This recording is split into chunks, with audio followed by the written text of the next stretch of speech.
I'm going to suggest to you that over the years, parenting has become more difficult.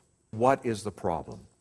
I'm going to change the question to what makes a child easy to parent?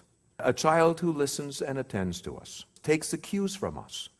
A child who trusts in you, looks up to us, seeks our assistance, likes our company, feels at home with us, follows us, at least in the important things in life, likes us, likes to be with us, likes to please us, to measure up to our expectations, and even doesn't want to have secrets from us.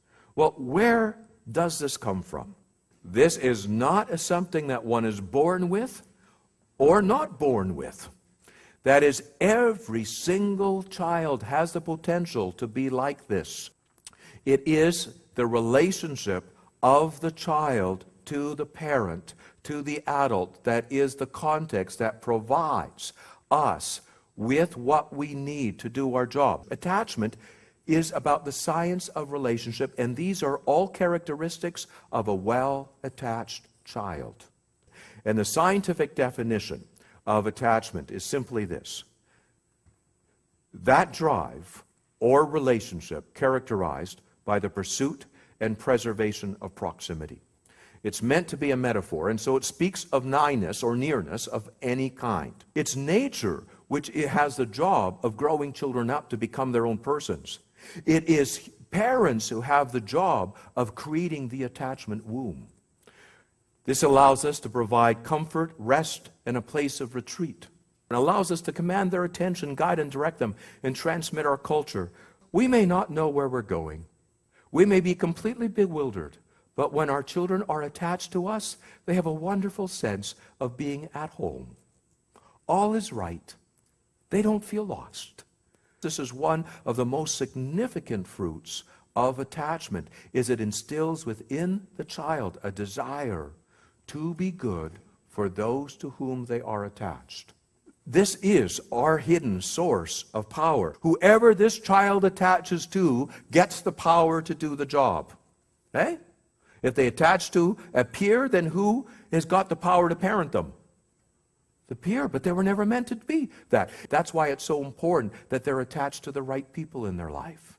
They're attached to the ones who are taking the responsibility. If you have a teacher, a daycare provider, the child needs to be attached to that teacher and daycare provider. A grandparent who's taking responsibility. A step-parent, a foster parent, an adoptive parent. It's not enough to be a daycare provider. You might be the best daycare provider in the world and have all kinds of love for those children in your care. That's not the issue. It's, do those children love you? Are they attached to you? Because that allows you to take care of them. Nature's design is that attachment does all the work. We give birth to a child, and now we have a job to do. And if everything was working well and culture was all working intact, that child would become very attached to the parent, and that attachment would empower the parent, and the parent does the job, and everything works, and nobody knows why it works. And in traditional cultures, this is the way it would be. Nobody has to talk about it. But things aren't working so well. Children do not automatically anymore attach to those who are responsible for them. And there are many, many cooks in the kitchen. Step-parents and foster parents and daycare providers and grandparents. And the problem is when they're not empowered, they resort to tricks. Now we have a whole society that thinks that parenting is about tricks. What do I do when? What consequence should I impose? Tricks, 1, 2, 3 magic, tricks, timeouts, tricks. All of these kinds of things that I use to get a child to do what it is that they're meant to do. No, if we had the natural power to do the job, we would need no tricks. We think we have to know the answers instead of getting on with the job of being the answer. being the answer to their attachment needs, their attachment hunger, to their comfort, to the provider. You must find inside yourself that you are your child's best bet. When you find that alpha person inside of you, something happens. You find the dignity, you respond to it. And that would be more important in this course of finding that place than anything else. It's not what you will learn, it's what you find inside of yourself to respond. That is going to be more significant.